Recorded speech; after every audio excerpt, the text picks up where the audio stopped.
Ladies and gentlemen, boys and girls, welcome to the Class Act at Kauai Community College, the show that highlights campus happenings and goes deeper with its professors and students so you can hear why this is where you want to be. It's that time. Let's get it on. I'm sitting here today with Greg Shepard, or is it Professor Shepard? It's Greg Shepard. It's Greg Shepard, okay, and I'm so excited to have you here for our podcast. Tell me about your program. Okay.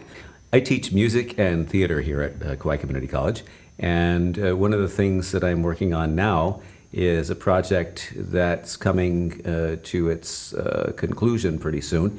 I was given a sabbatical to write a musical, and I did, and it's called Siddhartha, Seeker of Truth, and it's based on a novel that was written just about 100 years ago by a German author named Hermann Hesse, and it's called Siddhartha. And it's about a young kid in India who goes off in search of enlightenment and truth. And I had first thought that I would make the musical based on the novel directly, but it didn't work out that way because it was just too serious. So I decided to make a comedy. Well, how do you make a comedy out of something like that? Right. I turned it into a young college kid who reads the book and is inspired to go off on a search of his own. And he ropes his best friend into coming with him. They leave their girlfriends behind. The girls are not happy about this, and so they follow at a discreet distance. And so there's all sorts of mishaps, most of them comic. But Siddhartha gets lost, literally lost. And he wanders for 40 days and 40 nights, very symbolic, in a place called the Blasted Heath, which is a place where all sorts of ghosts and wild things inhabit. And he contemplates killing himself. And before that happens, though, the angel of death appears. And through a mistaken identity, she doesn't realize that she's there for him.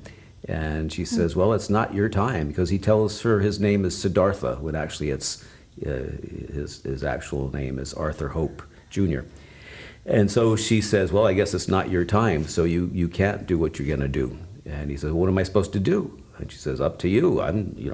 But you can't do what you're going to do. So he has to stay. And she says, you can go over to this guy across the valley here, and he's known as the man of no wisdom. And and he says, why do they call him that? And he says, well, a lot of people went to him, and I guess they didn't get the wisdom they thought they were going to get, so they called him the man of no wisdom. But the man of no wisdom turns out to be kind of a cranky old guy who eventually does give him enough wisdom to turn his life around. And so at the end, he comes back home and discovers that his girlfriend is near death. And so from there, I won't give away the ending. Oh, but there's no spoiler alert. No spoiler alert here. Yeah. But that's been a lot of fun. We have a cast of about 30 or more students and community members. Wow, great. We have an orchestra. Monica Chung is the music director. The choreographer is Brenda Beeler.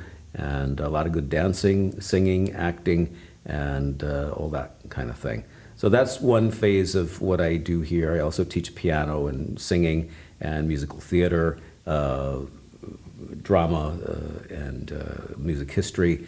And we also have a thriving instrumental department, and Sarah Tochiki is directing that, and that's the orchestra, plus the jazz ensemble, plus the concert band, and they meet once a week on Tuesday, Wednesday, and Thursday, one rehearsal for each of those three groups.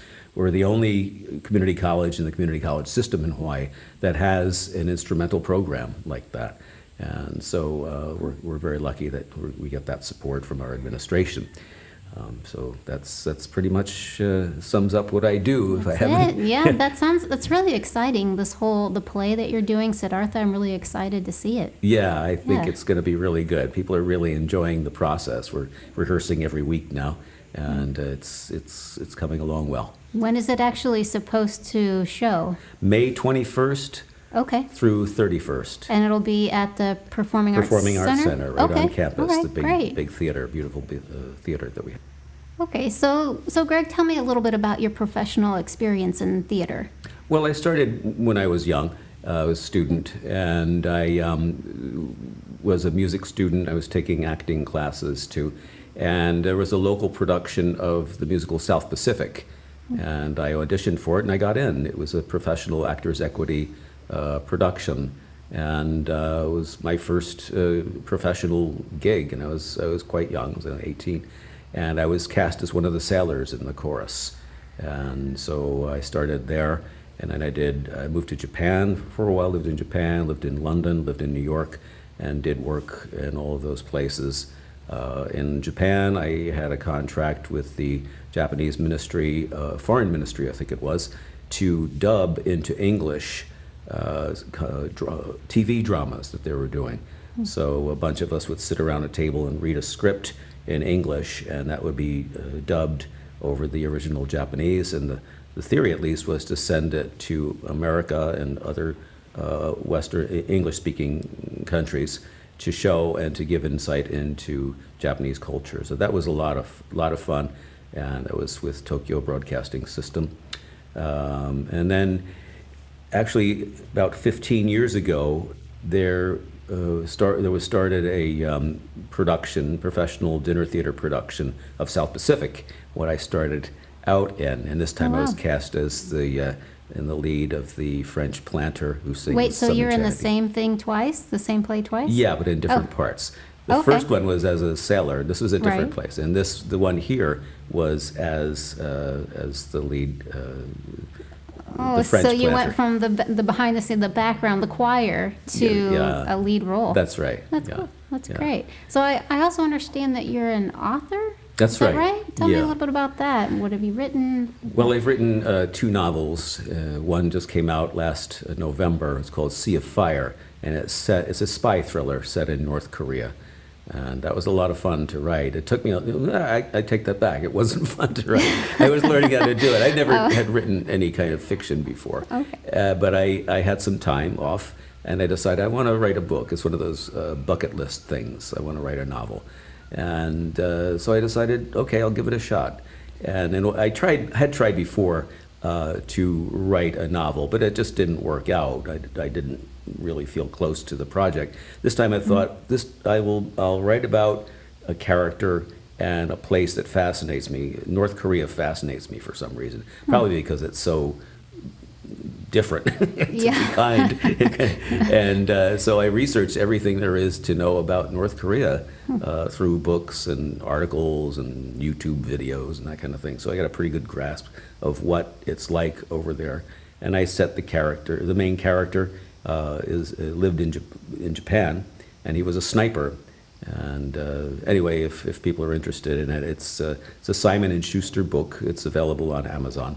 Oh, And, great. yeah. So we can just order it on Amazon, Yeah, and we'll get a and book by that's Greg right. Shepard. That's right.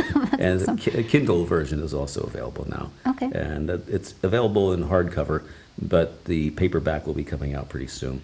And as will the sequel to it, which is called Rings of Fire, set at the Tokyo Olympics. Now, this is before the coronavirus hit, so we don't even know if there's going to be a Tokyo Olympics at this point. Yeah, it's up in the air. The good thing is that it's fiction, so anything can happen in fiction. Yeah. So that'll be coming up pretty soon, too. All right, great. Well, thank you so much for joining us. Thank I'm you, excited Katie. to see Siddhartha. I'm excited to read the book. Okay. Awesome. Thanks Thank you very so much. much. Appreciate it. Thank you for listening to the Class Act at Kauai Community College.